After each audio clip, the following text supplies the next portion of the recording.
Hey guys, this is Miss Brooklyn. Welcome back to my channel, Miss Brooklyn's BeYouty-Corner. Today I'm sharing with you guys how I achieved this gorgeous teal mermaid hair. I'm doing this on my Peerless Virgin hair. Please keep in mind this is a two-part video. This is the second part. If you have not yet seen the first part where I explain exactly how to lift your hair with bleach and process it, please go ahead and click this square right here and it's going to take you directly to the video, or you can click on the card. Or if you are on a mobile device, the link down below in the description box will take you directly to the first video. In order to attain this exact color, you have to follow the first video to the T in order to have it come out almost identical to mine. And with that being said, let's get started with the second part of this video. So I have my hair laid out and I have my 3 longest bundles, which are the 3 lightest bundles, and they are all 24 inches. I'm gonna comb it out to get all the kinks out. Keep in mind, this is my Peerless Virgin hair. This is Peruvian straight hair. So there's no wave pattern or anything like that. Look at that. After all that processing, only a couple of strands of hair came out from all 3 bundles. A1. So I'm gonna start with my Aquamarine 117 and my Emerald 168. I'm gonna follow that by my 130 jet blue black, excuse me, and I'm gonna go ahead and begin mixing it. I first want to get the undertone of the blue that I want before I begin to add the green. So I'm adding about a 1/4 cup of each just to start with, because you always want to test your color out before you begin making big batches of it. So I'm adding about a 1/4 cup of each, and I'm gonna go ahead and mix that through because I want to get the undertone of the blue that I want before I begin adding the green. So for the first bundle, the first 2 bundles, they're the lightest bundles, and the 3rd bundle is a little darker than the 2.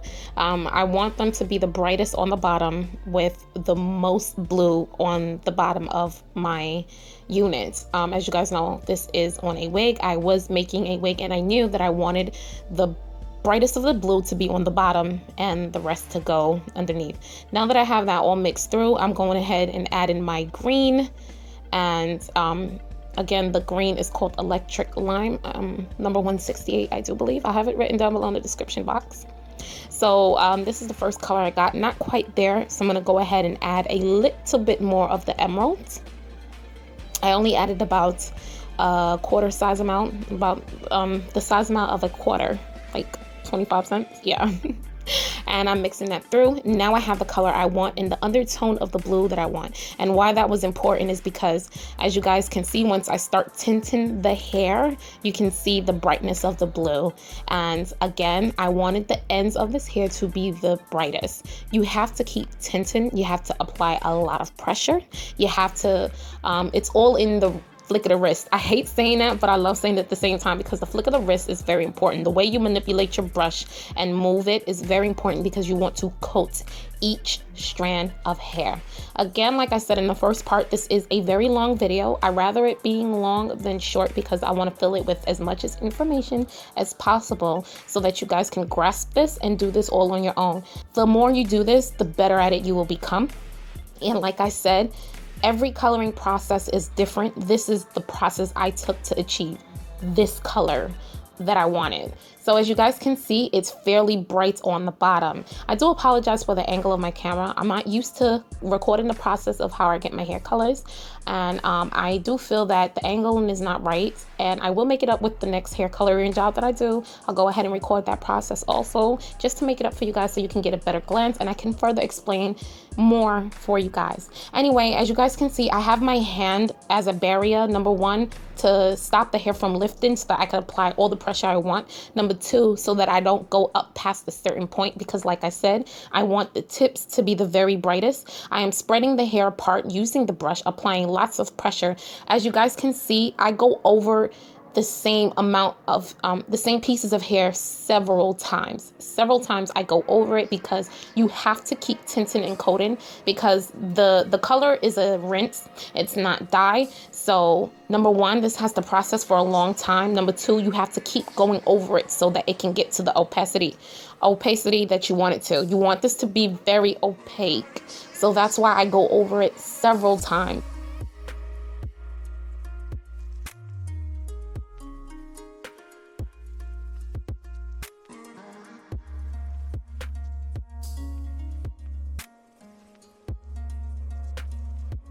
So now I'm going into my next bundle, and it's going to be a shade darker than the first bundle, but that's still great because it's still going to be very much blue and very much bright. I'm doing the same thing, making sure that I stop it a little bit shorter than I did the very first bundle. Again, because I'm doing this on a wig, I know how I'm going to layer the hair. So the more you go up, the higher the bundle sits up, if that makes any sense. So because this is going to be above the first bundle, I need the tips of this to stop at a shorter part. Yeah, that's what I was trying to say. Again, applying lots of pressure.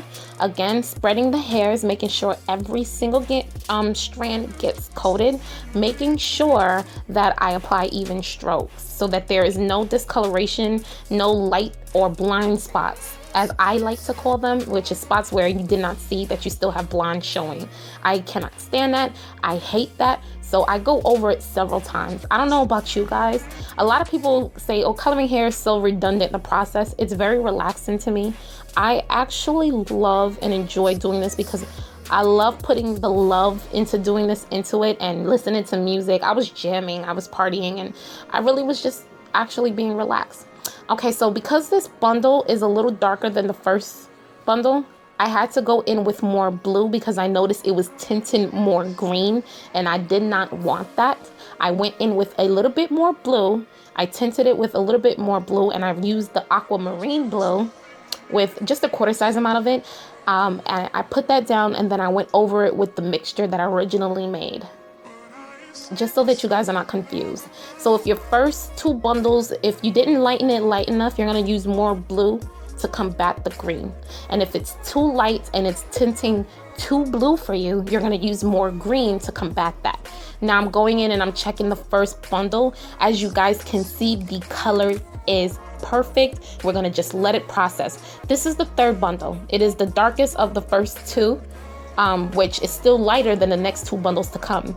And again, I had to go in with more blue towards the end to tint it so that it's more of an aqua blue than it is a teal green.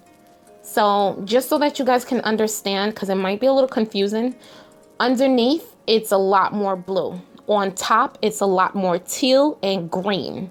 Just so you guys can understand. As you guys can see, this third 24-inch bundle I have here is darker than the first two. So this bundle, I had to combat that with a little bit more aqua blue and emerald blue than green, because I wanted it to be a rich bluey color, but it still has an undertone of green, which is what makes the hair so flawless, because it has high tones and low. So you're going to continue doing this and tinting it until the stopping point. I stopped it a little bit lower than the first two bundles. Now I'm going in with Aquamarine, and I'm going to follow that with Electric Lime, and I'm going to use Blue Black, and I'm going to make my second color. I'm then going to add a hint of emerald, just a hint of emerald, and I'm making the mixture. So I go in with a quarter cup of Aquamarine, a quarter cup of Electric Lime, a quarter cup of Blue Black, and I go in with about 1 tablespoon of emerald, and it's going to make a darker teal blue color. I'm now starting to work on the darker color, and don't be afraid that when you see it tint, you're going to see it very, very dark. No, the lighter bundles are going to be lighter, the darker bundles are going to be darker. As you guys can see, putting it on there, it's a really vibrant blue color, and that's because that is the lighter bundle of the bunch. So it's a very vibrant blue color, and that's what I want, which it still has green undertones. As you guys can see, I do take it over, and again applying pressure. Again, it's very important that you apply pressure to your bundles so that you can coat every single last strand. I cannot stress that enough. You want to literally open up the bundles with your brush, applying vigorous amounts of product and pressure so that every strand gets coated, because this is a rinse. All you're doing is really tinting the hair. You're not really dyeing it. It is a rinse. Now, if you do this right, your rinse will last.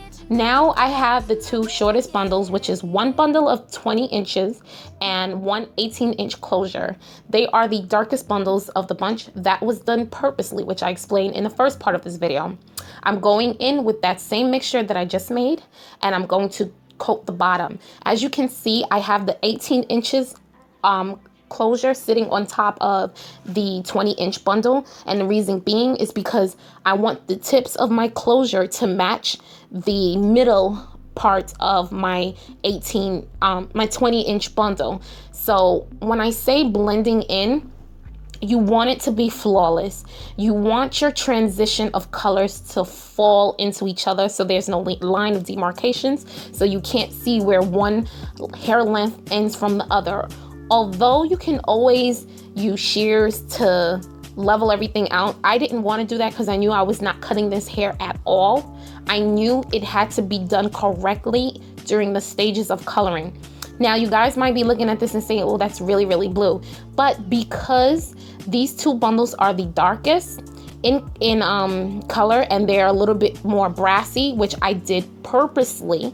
Again, you have to watch part 1 in order to understand what I'm saying here. Those two bundles were purposely left a bit more on the orange side. I'm gonna go ahead and begin making it more on the green side now. I'm gonna begin slowly adding electric lime in until it becomes a darker green. Now is when it's more teal and more on the green side, less on the blue side. I'm doing this purposely because the top of the hair is very dark. It's going to give you a dark green. Almost, it's going to still be on the teal side, but it's almost going into like a hunter green. And you'll see that in a moment. Take your time. You don't have to do it at the exact hues I'm doing mine on, but take your time to get your color to your liking. This is what customizing hair color is all about. Again, practice makes perfect. I literally learn as I go along with coloring hair, and I have to say I'm becoming very, very good at it. Not to say that I'm a professional or anything like that, but the more I color my units, the more I play with hair coloring, the better I become. Anyway, all I'm doing here is spreading the hair, making sure that I apply the color evenly.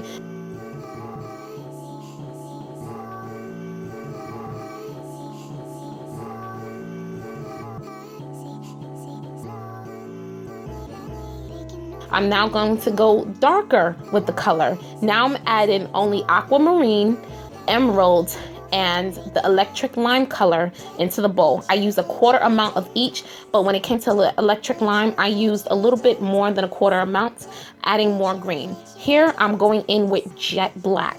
I'm using jet black to tint the hair darker now. Now is where I take it up to an even darker color of the green. Like I said, remember I said it's going to go into more of a hunter? Here's where I'm going over it. Now, you previously saw me use a dark green color before, like a teal color before. Now's when I'm going to go over it to tint it even darker. As you guys can see, this is very, very dark, and this is what we want. So I'm just going to go ahead and start overlaying this on the two shortest bundles that we just did. Right here. Overlaying it atop of the blue that we did is how we're going to get our high tones and our low tones. And as you can see, it is a really dark green. Like I explained before, it's going to almost be like it's a hunter green, but it's really teal because we did the, because we tinted it a lighter blue underneath. Again, I cannot stress this again. I know you guys are probably tired of hearing me say this, but you have to blend your hair out. You don't want harsh lines, so you want to turn your brush vertically when you're blending into the previous color so that it can fade in and transition nicely. That is what the ombre is. It fades and transition nicely. You definitely do not want to see any harsh line of where it begins and where it ends. That is tacky. And of course, this takes practice. Learning that process, I had to try this several times before I understood the concept. So take your time.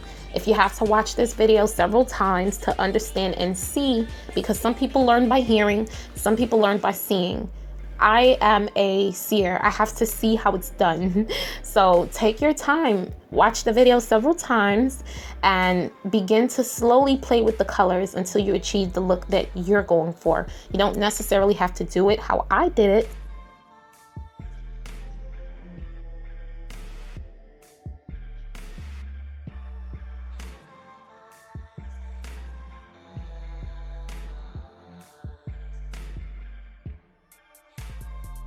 So here I'm just flipping it over and I'm going to do the same thing. Here I'm going to begin working on the top of the hair, which I'm mixing my blue black with my jet black so that I can darken the hair. Like I said, dimension and color. I knew I wanted the roots extremely dark. I wanted it blue black, more on the blue black side. So that's why I'm mixing blue black with jet black. And I want it to bleed into the almost hunter green color. Now, as you guys can see, I'm working from two different bowls because I'm not done with my darker green color. I'm gonna go over the hair again. This is what tinting is about. It is tedious work, but it is worth it. So I'm gonna wrap up talking now. I just wanna say this hair is going to process for 9 hours. I let this hair process for 9 hours in the foil paper. I just wanna reiterate that I let this color or this rinse take for 9 hours.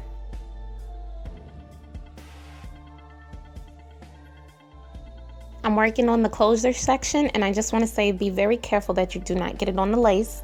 Be very careful. You want to use a softer hand and lighter strokes, but you want to tint as much as possible. Now I'm rinsing the hair out, and I'm going to show you that I'm rinsing it in cold water until it bleeds, until the water bleeds completely clear. After that, we're going to go ahead and deep condition the hair for 4 to 5 hours.